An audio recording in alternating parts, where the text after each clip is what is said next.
मैं सुशांत रॉय।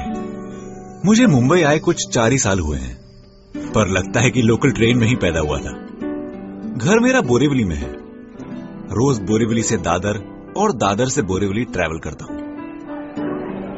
मुंबई का दिन तो लोगों से घिरा होता है, पर रात का अंधेरा जब अपने ख्यालों के साथ अकेला छोड़ देता है, तब मुलाकात होती है अपने अंदर के डर और खौफ से। जिस लोकल में मैं ट्रैवल करता हूं, रात में उसके पहिए भी थक के सो जाते हैं। तभी शायद सुस्ताने के लिए बोरीवली स्टेशन से पहले कुछ देर ट्रेन रुक जाती है। 1:10 की आखिरी बोरीवली लोकल मुझे अपने घर पहुंचाती है। अगर थकान के मारे आंख लग भी गई तो एक जगह आके खुलती जरूर है। बोरीवली स्टेशन से पहले सीधे हाथ की तरफ आग जलती देखता था। रात का अंधेरा, ना किसी को कभी अंदर आते देखा, ना बाहर जाते। फिर ये आग जलती कैसे थी? जवाब तो मिला, पर वो जवाब सवाल बन के शायद हमेशा मेरे साथ रहेगा।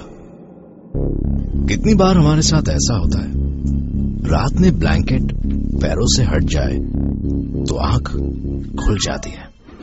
कहते हैं मुसीबत उल्टी तरफ से ही आती है। भूत, प्रेत, आत्माएं, इनसे डर तो सबको लगता है। लेकिन अगर मैं आपसे ये कहूं कि मैंने आत्माओं से बातें की हैं, आप अपना सारा काम छोड़ के मेरी बात सुनेंगे?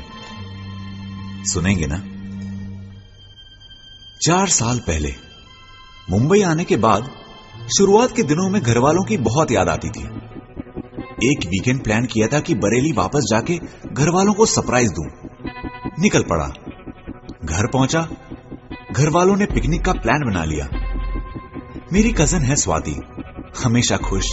पिकनिक के लिए भी सबसे ज्यादा वही एक्साइटेड थी। पिकनिक का एक दिन निकल गया। अगले दिन स्वाति गायब हो गई।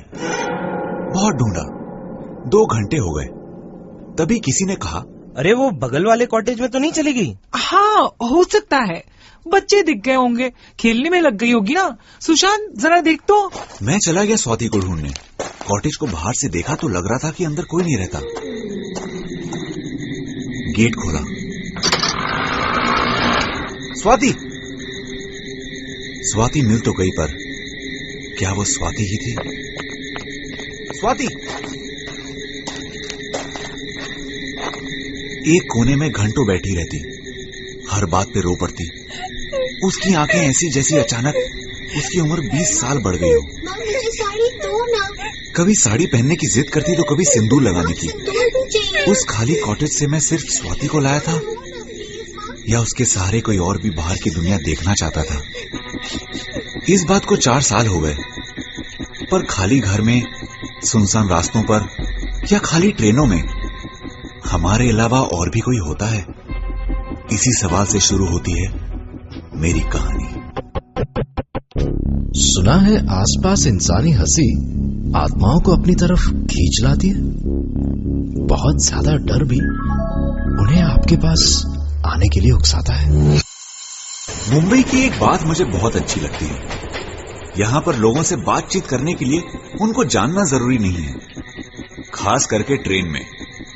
बोरीवली स्टेशन से कुछ पहले जो जलती हुई आग में रोज देखता था, एक दिन पूछ ही लिया, ये क्या है इस तरफ? अरे भाई साहब, ये इस तरफ क्या है? अरे कार शेड है, रात में ट्रेन वहीं जाके रुकती है। अच्छा, लेकिन ये जगह कुछ अजीब नहीं लगती? रात में तो हर ही जगह अजीब लगती है। हाँ भाई, रात में ज्यादा इधर उधर मत देखो, सीधा घर निकलो, वरना विनय जैसा हाल होगा। विनय हमारे साथ ही आता जाता था। रात को स्टेशन की तरफ जा रहा था, अचानक उसको लगा किसी ने आके उसका हाथ पकड़ लिया। आसपास तो कोई नहीं था, वो भागा स्टेशन की तरफ। रास्ते में उसे लगा एक हंसी उसका पीछा कर रही है। अचानक कोई आके उससे लिपट गया। बस 6 साल हो गए हैं और अब जाके विनय कुछ थोड़ा ठीक हुआ है। तो भैया सीधा घर निकलो। ये बात यार्ड से होती हुई विनय पे आके रुक गई, पर मेरा सवाल अब भी वही है, उस यार्ड के पास आग क्यों जलती है? अगले कुछ दिनों में ये जवाब मुझे खुद अपनी तरफ खींच ले गया। कहते हैं जब स्पिरिट्स या आत्माएं हमसे कुछ कहना चाहती हैं, तो वो अलग अलग आवाजें निकालकर हमें अपनी तरफ अट्रैक्ट करती हैं। अकेले रास्ते पर चलते हुए पीछे मुड़ के देखने से पहले एक बार ये बात याद जरूर कर लेना। मैं सुशांत रॉय, कोई सवाल मेरे दिमाग में बैठ जाए तो मुझे चैन नहीं आता। ऐसा ही एक सवाल, बोरीवली स्टेशन से पहले सीधे हाथ की तरफ आग क्यों जलती है? क्या है वहां? उस दिन कुछ दोस्त साथ थे। ट्रेन में हमेशा की तरह थकान के मारे मेरी आंख बंद होने लगी। अचानक सुमेर की आवाज आई, सुशांत बहुत भूख लगी है यार, यहाँ स्टेशन के पास एक नया रेस्टोरेंट खुला है, चल चलते हैं। अरे सुमेर, ये कहां ले आया? ये यार होटल तो नहीं लग रहा। अरे तू चल ना। अरे ये तो कब्रिस्तान है यार। अरे सुमेर सुन, अंदर कहां जा रहा है? ये क्या है? सुमेर, सुमेर, क्या कर रहा है तू? सुमेर ने कोई जवाब नहीं दिया। वो बस किसी की कब्र पे मिट्टी डाल रहा था। कुछ हिम्मत जुटा के आगे बढ़ा। उस कब्र में मैं लेटा था। मेरी अपनी खुली आंखें मुझे घूर रही थी। अचानक मेरी आंख खुली। मैं तो अब तक उस ट्रेन में ही था, लास्ट बोरीवली लोकल। पर यह स्टेशन तो नहीं है। फिर मेरी नजर पड़ी बाहर जलती हुई आग पे। मेरा सवाल मुझे अपने सामने नजर आ रहा था। कहते हैं रात को किसी के साथ कब्रिस्तान के बाहर से गुजरो तो चलना नहीं कहना चाहिए। पता नहीं कब्रिस्तान के दरवाजे से कोई आपके साथ चल पड़े। मैं सुशांत रॉय। ये कहानी तो नहीं, आप इसे घटना कह सकते हैं, या शायद दुर्घटना। बोरीवली के लिए आखिरी लोकल पकड़ी ही थी और आंख लग गई। आंख खुली तो अपने आप को यार्ड के अंदर पाया। अचानक ख्याल आया कि मानसी इंतजार कर रही होगी। उसे कॉल कर ही लेता हूं। Hello hello hello. Oh, network चला गया। तभी पीछे से आवाज आई, अरे बेटा जरा हाथ तो देना। इससे पहले कि मैं कुछ सोच पाता, हाथ खुद ही आगे बढ़ गया। ये तो खाली ट्रेन है, आप इसमें क्यों चढ़ रही हैं? मोनू संभाल के चढ़, ऊंचा है, फिर गिर जाएगा। अरे अरे अरे रुको, संभालो, अजीब लोग हैं, खाली ट्रेन में क्यों चढ़ रहे हैं? मोनू टीना का हाथ पकड़। अरे इस बच्चे के सर से खून क्यों निकल रहा है? वो तो हमेशा ही निकलता है। टीना, सावित्री, माँ, सब आ गए। अरे सुनिए भाई साहब, ये ट्रेन कहीं नहीं जा रही है। ट्रेन कहीं जाए या ना जाए, आप कहीं नहीं जा रहे। आज से आप हमारे मेहमान हैं। कहते हैं जिस कमरे में किसी की मौत हुई हो वहां शीशों को कुछ समय के लिए ढक कर रखना चाहिए। चांसेस है कि शरीर छोड़ते वक्त आत्मा उस शीशे में अटक जाए। घर तक के सफर में आंख लग गई थी मेरी और ट्रेन पहुंच गई यार्ड में। और मेरे देखते ही देखते लोकल ट्रेन का डब्बा कुछ इंसानों का घर बन गया। पर क्या ये इंसान ही थे? जब उस आदमी ने मुझसे कहा, आप कहीं नहीं जा रहे, आज से आप हमारे मेहमान हैं। हाँ। मैं कुछ समझा नहीं। क्या मतलब? मैं मुड़ के वहां से भागना चाहता था।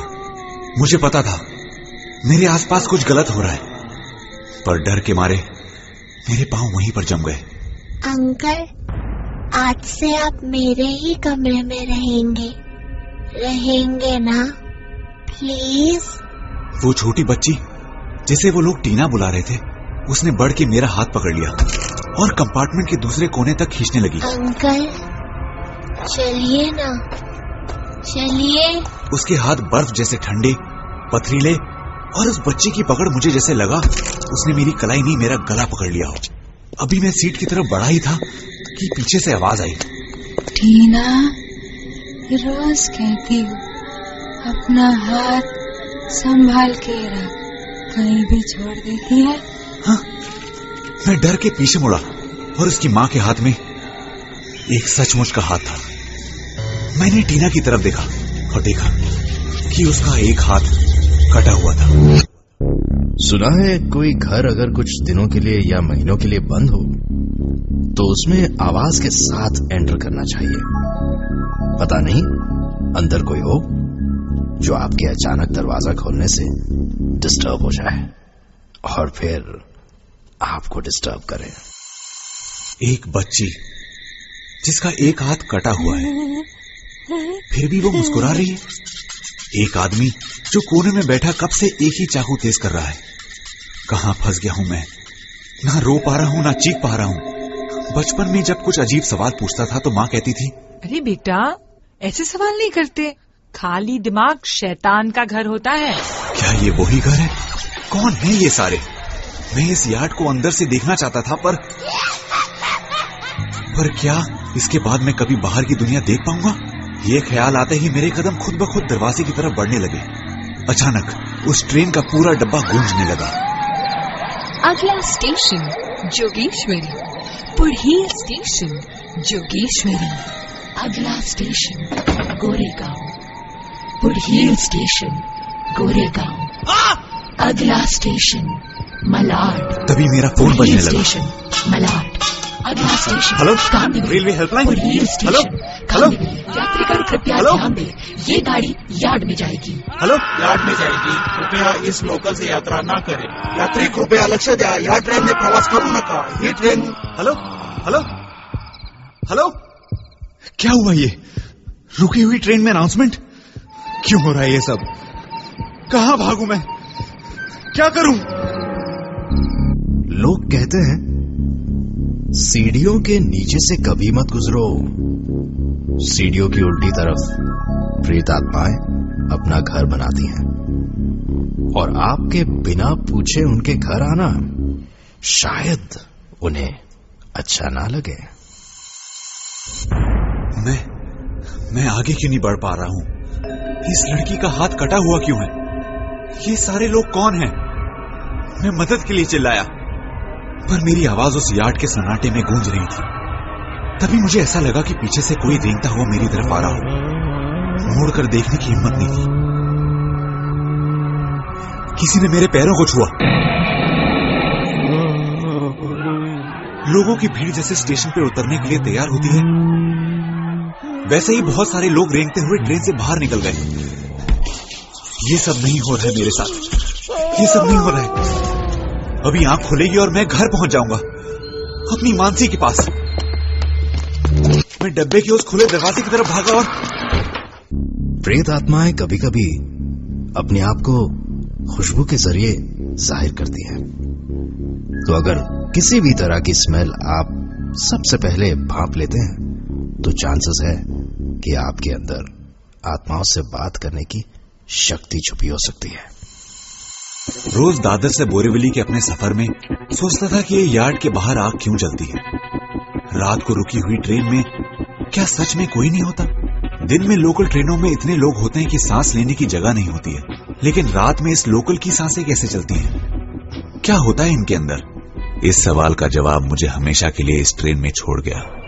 भूत, प्रेत, आत्माएं, उस ट्रेन का परिवार अब मेरा परिवार है।